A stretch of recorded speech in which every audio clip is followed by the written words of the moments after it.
host a county commissioners meeting. And so what we're gonna do is we're just gonna take roll call, and that way, because the auditor is here. Anyway, so, Rochelle, we'll call this meeting to order. Do roll call, please. Okay, you want me to call it? Yeah, just roll call. Okay. Mr. Rush? Here. Ms. Thompson? Yes. Ms. Dennis? Here. All right, that does that. Well, thank you. This has been a very long time coming, and I don't get emotional. There's some people I'd like to recognize. Obviously, Congresswoman Vice is here, State Auditor. We have Judge McDaniel here. We have Judge Engel somewhere. Someone, I mean, not Judge Engel, I'm sorry. Judge Mueller. Judge Mueller, no, wait. We have Mayor Shapiro, we have City Manager Andrea. We have Laramie Cochran from Senator Langford's office right there. If I missed you, raise your hand. Okay,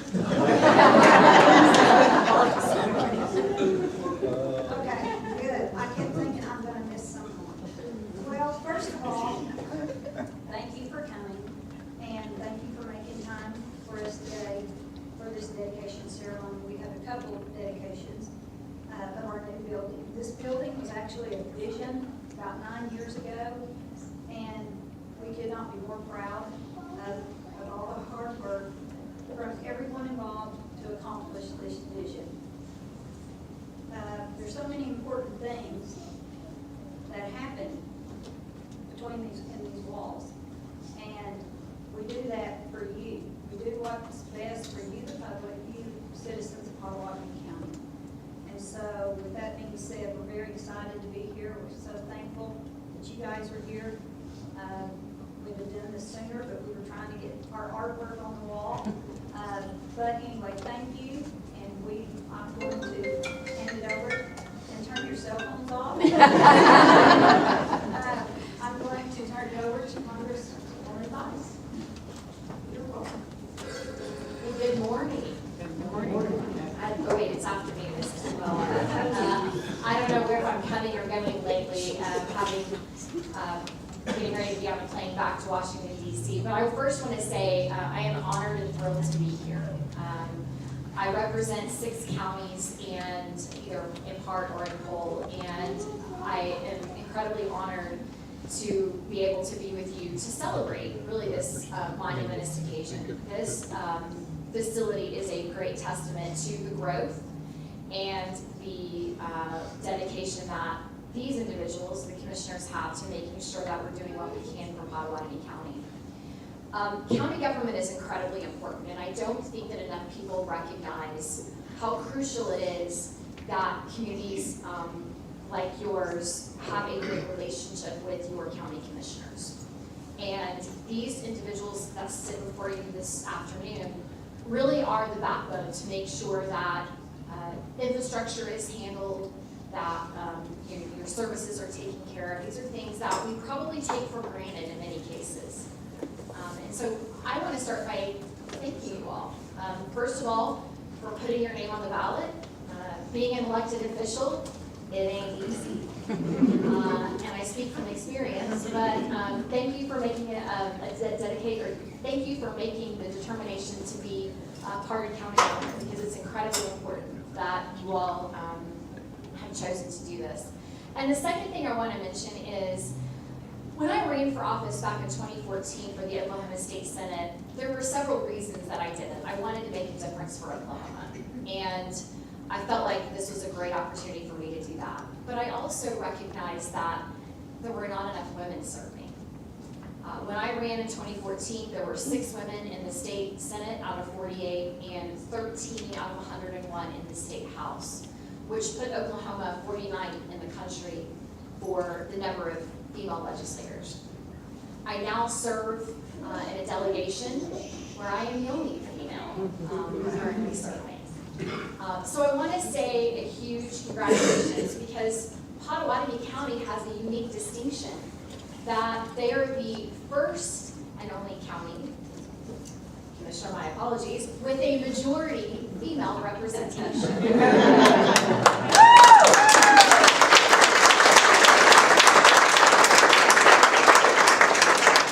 So thank you for the great honor of being with you this afternoon. I look forward to the actual celebration in Britain. Now we have State Auditor Cindy Bird. I've known Cindy forever. I used to work at the auditor's office, but I met Cindy back in 1990, was it 2 or 3? Or 3 or 4, I don't remember. Back in the 90s when I was the coach.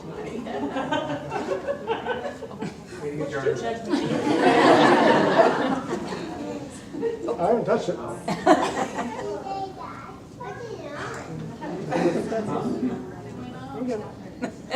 Gotta love new building construction. Learning where the light switches That scared me. I thought, that's the truth. I met her a long time ago.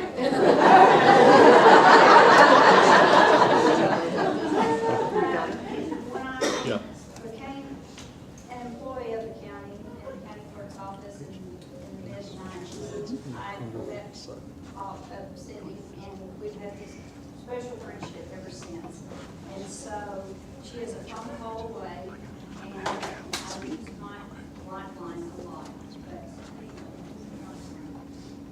Well, first, thank you all for inviting me to get to be here with you. This is an exciting time for Potawatomi County. And as Commissioner Dennis mentioned, we do have a long history. It's been great. Whenever I first started working for the auditor's office, way back when, we talked about how many years ago, Melissa was the purchasing agent. And the thing that I most respected about Melissa is she wanted every I dotted and every T crossed, and she wanted it right. She took pride in her work. And that seemed to be the resonating theme here in Potawatomi County. County officials wanted to do it right. I was with the auditor's office for 22 years before I was elected as the state auditor, and I spent all of my time auditing county government. So it does make me a little bit of an expert about what goes on in county government. All of us want that official that we can believe in, the one we can call whenever we have a problem, the one we know is going to listen to us and make a difference. Folks, that doesn't get any closer to you than your county officials. There are elected county officials in our counties in Oklahoma, and this is the closest level of representation to you. They're the ones who will pick up the phone, talk to you. You don't have to go through a board to get action. You can call your county official. And that's been my experience here with this group. About $5 billion runs through all county government across the state each year. That's a lot of money. And it's nice to see that the checks and balances in county government are operating. Just with this recent influx of federal funds that have come through. I know every one of you, whether you realize it or not, have probably been impacted by the federal grant funds that were sent to your county and administered by your county officials. They're doing a great job. But what does make county government so great? If you've ever listened to me speak, you'll hear me say things like, this is the most accountable and transparent level of government that you've experienced today, and I will stand by that. Now, every once in a while, you might see me put out an audit on a county official or a county problem, but those are far and few between compared to what I see in other levels of government. The segregation of duties and the way that they are tasked to operate as a unit, that they still have each of their separate functions, is like a microcosm of state government, and they do this well. There's no other level of government that you can open your newspaper each week or each month and see every expenditure that was made and read the minutes. You have them at your fingertips. If you don't know what's going on in county government, it's because you're not reaching out and looking at the information that's available to you. And that's what makes county government so important to me. This group of county officials, and we know we've lost some and gained some new ones, it's been a good, solid, steady group of county officials, and they've accomplished a lot. Building relationships with the tribes and the city, implementing and continuing a contract with pictometry to do the flyovers, which benefits the cities, the tribes, and the county. Implementing the county 911 mapping system that is so vital. Implementing a county emergency management program. That's who's going to be out here whenever a tornado hits, like it hit recently in Sean. Or who's going to be out here looking to see when the next storm is coming or administering the FEMA funds that come. Implementing an O&M department. We know how that has all affected us, the medical marijuana authority, that they have to make sure everything, the licensing is in place. Economic development, such as the Shawnee Marketplace, the Shell station on 45th and Harrison, and the Domino's gas station, and various other things that you've seen come together for your county. They financially help all the county officials, such as digitizing the county clerks and assessors records so that the citizens have better access to this information. They've approved to digitize the court clerk records, and we'll be moving the court clerk to the first floor of the courthouse to give her more room. They moved the election board. I saw that nice building just down the road as I was walking. They moved the district attorney, gave them more room and more vehicles. Moved the sheriff's office. Public safety is very important to us all. It's something that's very near and dear to our hearts. And then, of course, working on the county-wide cleanup. There isn't a part of your county life that these people aren't managing and handling. They're doing a tremendous job of doing that. I really can't wait to see what future accomplishments you have, because this county has been a shining star out of the 77 counties in Oklahoma. I'm blessed to get to work with these people. Congratulations.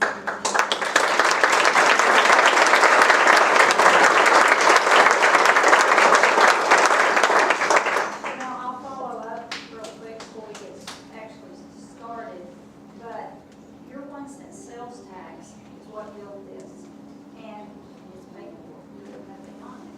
And so every time I get in front of a group of people where I can say, thank you, because if we did not have that 1 cent sales tax, and I'm not, you can ask either one of these commissioners, if we didn't have that 1 cent sales tax, you could compare us to Johnston County, actually, because our state money that we get through the transportation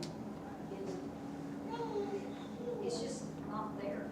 And so there'd be a lot of different things happening if this 1 cent sales tax wasn't there. So I always say thank you again, because you guys are the ones who put it in back in 2001 or 2. But thank you, and yes, we are excited to do projects and start new projects and carry on. So thank you again. Let's see. Nick Atwood, why don't you come on up and You can raise that microphone back up, Nick. Yeah. there you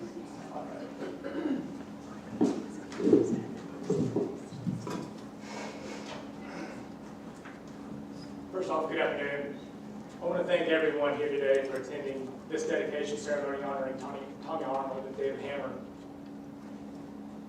Thank you to the elected officials, law enforcement, and first responders for attending today. I was asked here today to speak about our friend David Hammer on behalf of the Potawatomi County Bar Association. Not only was David a colleague, he was a friend to me, to you, to all of us. When we lost David, it created a real void in our community. David is and always will be irreplaceable.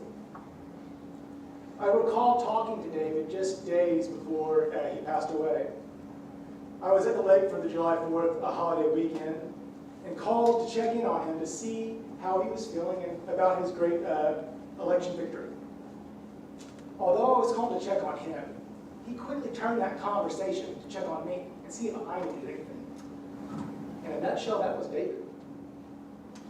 I have no doubt that David would have been a tremendously successful district attorney. He would have been a true selfless public servant that would have ensured our community's safety for all. David was full of energy, joy, and love. He always seemed to have a smile on his face, and his laugh. I loved his laugh. It always made me laugh more. He always had the time to talk to you, no matter what was going on in his life. And he was always quick to help somebody in need. David was the epitome of the type of colleague and friend I aspire to be.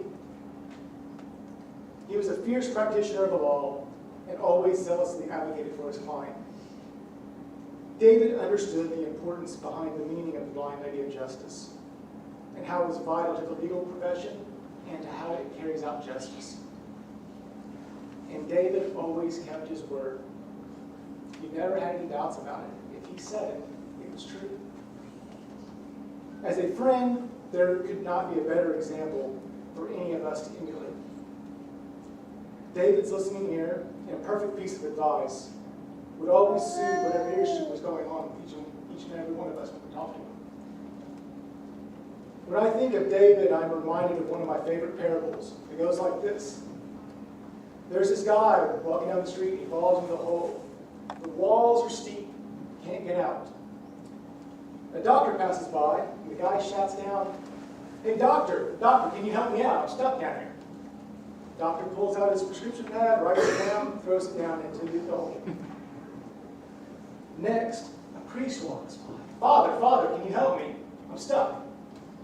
Priest pulls out a pad of paper, writes down a prayer, throws it out. Then a friend walks by. It's Joe. "Hey, Joe, I'm down here. Can you help me out?" Joe instantaneously jumps down in the hole. Our guy's looking at Joe now going, "What the heck, man? We're both down here. What are we going to do?" Joe looks at the guy that's down in the hole and says, "Hey, it's okay. I've been down here before. I know the way out." That was David. He would jump down into a hole without thinking twice. We all miss David. We're all better people because David was part of our life. I know I am. The Potawatomi County Bar Association is going to have a plaque that will be delivered, I believe, in July for his tree that is going to be out front. Thank you for my time today to speak about David and our friend, our colleague, and hope you guys all have a blessed day. Thank you.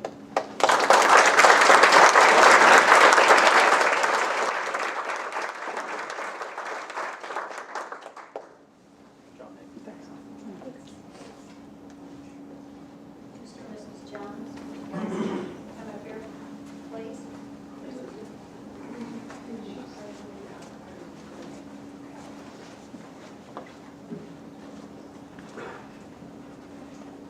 On behalf of Potawatomi County Commissioners, this says, David Hammond, as we pass by this beautiful tree, a special man and an inspiration for everyone.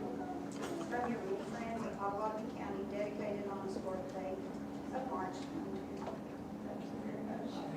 So, everybody can see it's got David's picture on it. So, he is missed. Thank you.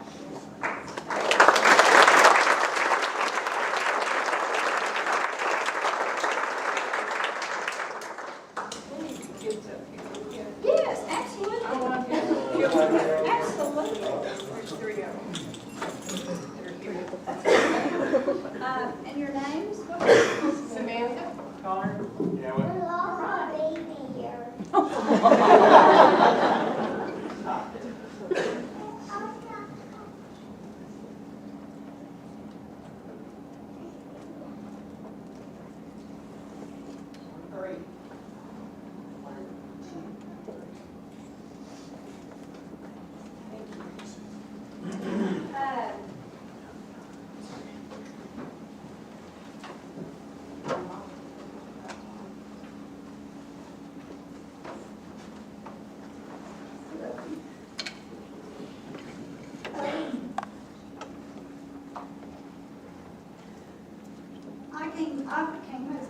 I became the commissioner in 2011, and Tommy became an employee in 2011.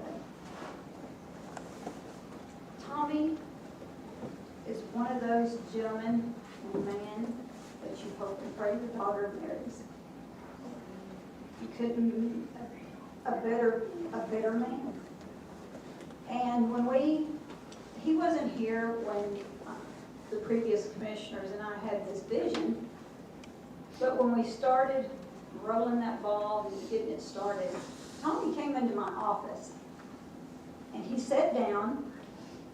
He had found out he had cancer, and he said, "Let me take the baton and let me run this project. And I said, Tommy, there's a lot involved. And he said, I want to do it.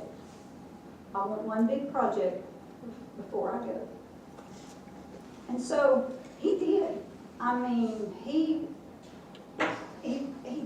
was that front runner. If it hadn't been for Tommy, Lord knows I don't remember my head half the time.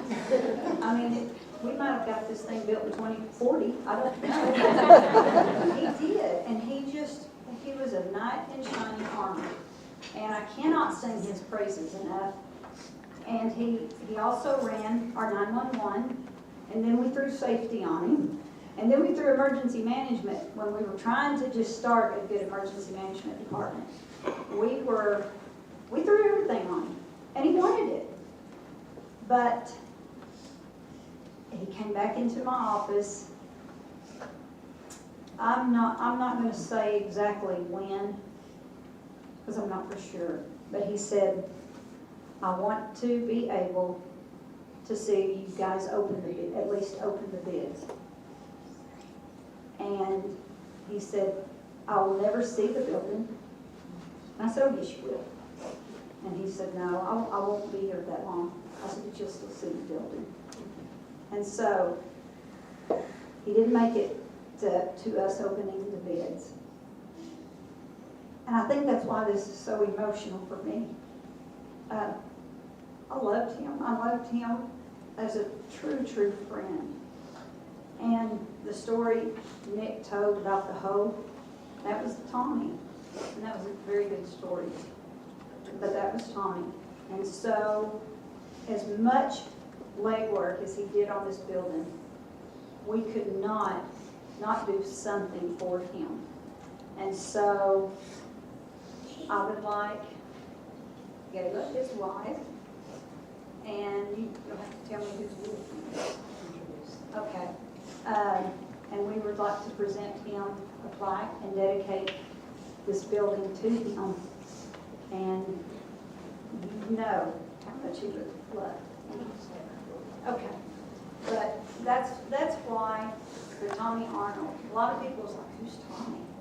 But he came from Seminole County and the 911, and he started here. And I'm telling you, he was just a godsend. There's a lot of things in this county, projects that got started because of his help. But this was his baby, and he really did a great job. Come on up, Caleb.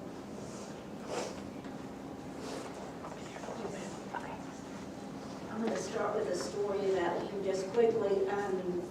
That Melissa knows is true. He told me he was getting an award, and he wanted me to come to Norman and be with him when he got this award. So I go into the event center where the award was, and I said, I'm here for the 911 conference. And the lady at the desk said, ma'am, there's no 911 conference here. And I said, what about IT? Is there an IT conference? Because Tommy was an electrical engineer, and he did IT work for the county. They said, no, ma'am, there's not an IT conference here. And I said, what kind of conference is here then? Because my husband is here, and he's getting an award in a conference. And she said, what about floodplains? I said, I think that might be it. And so they took me back to a room, and Melissa was there with Tommy, and he got floodplains director of the year that night. Because he had developed a mapping system for floodplains for the state, serving on the state board. I didn't really know he had anything to do with floodplains.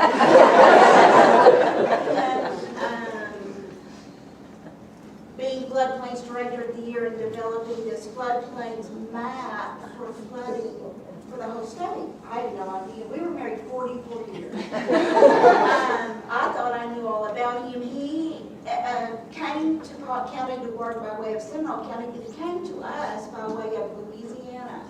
In the little northwest corner of Louisiana, the little town called Plain Dealing that didn't even have a stoplight when he was growing up. And they say that he worked trigonometry in junior high. And that they had to order extra books in the little private school he went to because they didn't have enough books to keep him busy. And he graduated from Louisiana Tech in electrical engineering. He was a brilliant man. He was a kind man. Tommy loved Jesus and his family and his friends, a lot of who are represented in this room. Our daughter Katie is here with her husband Stuart and our 2 grandchildren. L. Thomas, who was named for him, he lived 29 days after L. Thomas's birth, so he got to know her. And Lane is there on his dad's lap. Emma Arnold is next to Ellen Katie. She's our oldest granddaughter. Our daughter Amy is there beside my mother, who, this is another great story. My mother, we couldn't find her at Tommy's funeral, and it was time to leave and go to the cemetery. We couldn't find my mama. We looked everywhere. Who's she talking to? Is she in one of the bathrooms? Where's mama? She was in hers. She said that at one point she leaned over and told him, I'm going to go the last mile with you. I'm going with you the last mile, and mama was in the hearse, and she rode with him to the cemetery. And the last miles he traveled, my mama was in the cemetery, was in the hearse all the way with him. My sisters and brothers-in-law are here, Jonna and Mike Garvin, Karen and Kelly Cook, my niece Kelly Ann, my nephew Jeb, their children, the urban boys, the handsome urban boys are back in that corner, John Michael, and Grayson. And Trey is here. I have to look at them sometimes. They all look so much alike. I can't figure out which one. That's Trey's baby that's going to him and his wife. So many of you, Tammy Wall and Steve are here. They're dear friends of ours. The Swartz are here. They're dear friends of ours. There's so many of you. He loved Rochelle so much. He loved Melissa Dennis so much. And he loved working for Pott. And he loved his building project. During COVID, it's what he did. He did it all day and into the night. He worried about every one of you having the space you needed. He worried about drawers and cabinets and closets. And I think, if I understood, he came around and talked to you and said, what do you need? What do you need? What are you going to need? What space are you going to need? He worried over the plugs and there being enough plugs to plug in stuff. At every outlet, he worried about the lighting. I have done 3 or 4 mediations in the Tommy Arnold boardroom. And it's a fine space to do business. It takes me a minute every time I go in for a mediation just to calm myself, to think about his name will be, I don't know what I'll do with his pictures. I expect I'll pull it together, but he loves this project. His last day of work on this project was on a Tuesday in June of 2021. He died on Friday, 3 days later. That's a pretty good run. He worked on this project on Tuesday and died 2 days later. 2.5, 3 days later. He loved this project. He would be so proud of it. He would be grateful to you all for being here, for honoring him. He was not a man who sought honor. He got another award recently called the Everyday Hero Award. Abby Thompson brought that to me. And that's what he was. He was an everyday hero. He was, I'm going to tell you one last thing about him that you probably don't know, he was a cowboy. You wouldn't think that. By knowing him, you wouldn't know that back in the day, he was a really, really good healer. If you know anything about roping, he was a healer. And a pretty good one. And my heart would still go pitter-patter if I was to sit on a horse right now. So I've told you some things now that you can know about him. As you see his picture around here, just know that he loved Pott County, he loved the people he worked with, and he loved this project. And we thank you.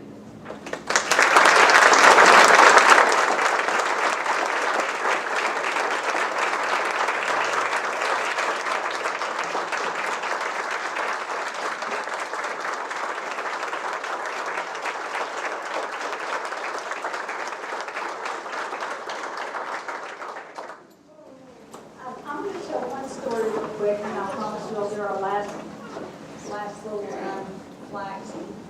Last we'll get a cookie or water. We don't have alcohol.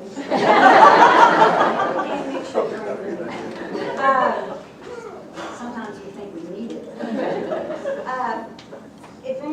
For any of those of you that know me knows how much I love music and concerts. And Tommy loved the 70s, and so does Gayla. I mean, they love that 70s music. We talked about music all the time. But Tommy brought his phone to me one day, and he said, "Let me show you something." And it was him and Gayla. You know what I'm talking about? It was him and Gayla sitting in the front seat of their car, pantomiming to "Don't Go," what was it? "Don't Go Breaking My Heart"? I don't remember. But they had water bottles as the time. But that was Tommy, and that was so funny. And then I thought, okay, I don't have to be so prim and proper around Tommy now. He sings in a water bottle. I bet he used to do a hairbrush. So. But anyway, we'd like to dedicate this plaque to you. Tommy's picture on it, and this picture will be hung in the Thomas Arnold conference room. But it says, "In honor and appreciation of 10 years of dedicated service to the citizens of Potawatomi County as an honorary." So we thank you so much. I forgot to do one thing. Rachel Clear is here taking pictures for me. She is my niece-in-law. She took this picture and she took this picture. And they're absolutely beautiful, and I didn't see her to introduce her. I'm sorry. Thank you.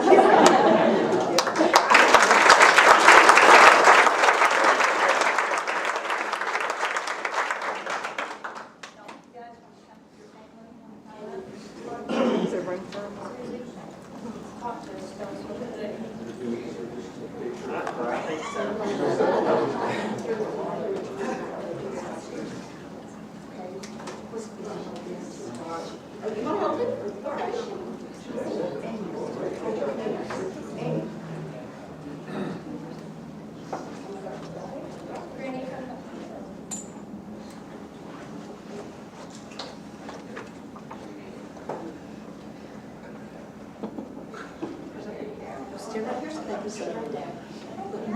On three. One. Are you late? 2, 3. Okay, now Rachel's going to take one. Stand right there. No. She can do that. Rachel. Oh, this one. 1, 2, there you go.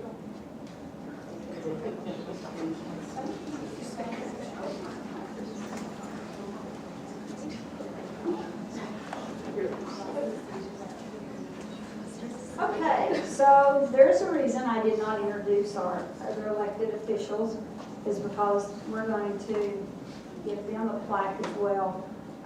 Because in this county, we work together, and we respect all of the county officials that's here. And so that is why I didn't introduce them to begin with, because I wanted, they don't, and any of them know about this. And so I wanted to wait until we present them with the plaque and introduce all of them, each on their own at a time. So let's start with our county treasurer, Betty Anderson.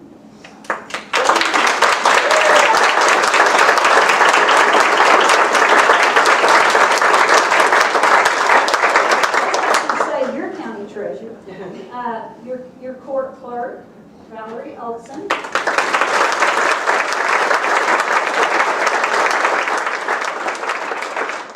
Your county assessor, Leona Satterfield.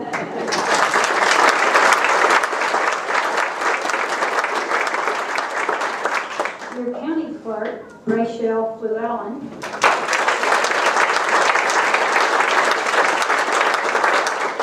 Tell you a story real fast about Rachel.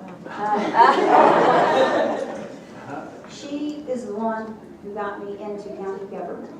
She was the purchasing agent before me. And our kids have grown up together. At the time, our husbands played softball, you know, that little boys' game, if they want to be, they think they're men, getting hard and stuff. And we were at Boomer all the time, but I've known Rochelle for 30-plus years. And so she got me when she married her family, and she said she was going to stay home. She said, "You want to go work at the county clerk's office?" I had no idea. Had no idea what the county clerk's office did. Didn't know. I just didn't know. And so I say that to say, get involved. Get involved in your county. We all have that experience, and get to know your elected officials and what they do, because they do so much behind the scenes for this county, and they do so much for us that, you know, we probably aren't as appreciative as we should be sometimes, but they are a team. And that was, I had to tell that story on Rochelle. Our district attorney is here, Adam Cannon.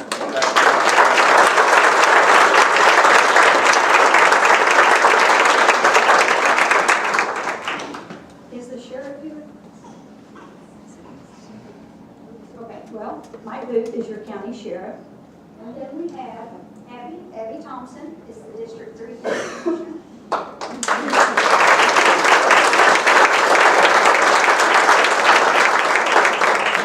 And Greg Rush, who is usually in between the two women all the time.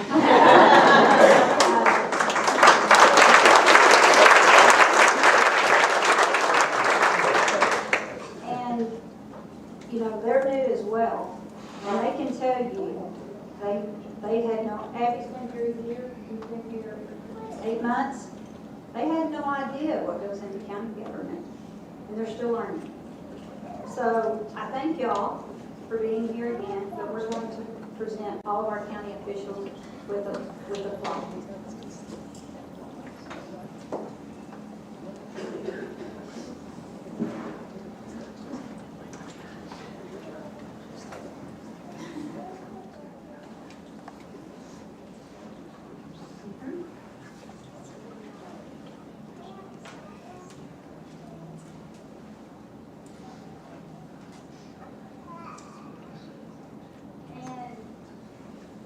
I guess we can give the sheriff's office theirs, but anyway, we appreciate you, we thank you, and we thank you guys. And that actually brings to the end of our ceremony. Feel free to walk around, look around. You don't have to turn the lights off. It's Tommy's idea. So enjoy. There's cookies and water and bread.